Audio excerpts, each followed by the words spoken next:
सिंधुदुर्ग शोभे आंबा फणसाच्या बागानी, कोकणाचा पाया रचला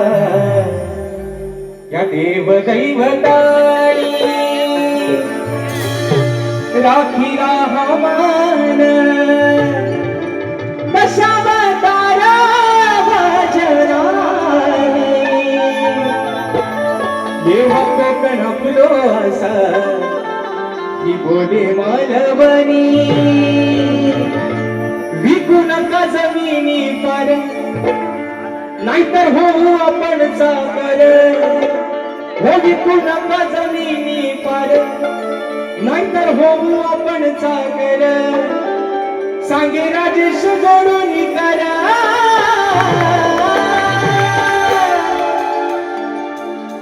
परशुरामाच्या भूमीत शोभतय माझं कोकण एक नंबर, परशुरामाच्या भूमीत शोभतय माझं हे कोकण एक नंबर.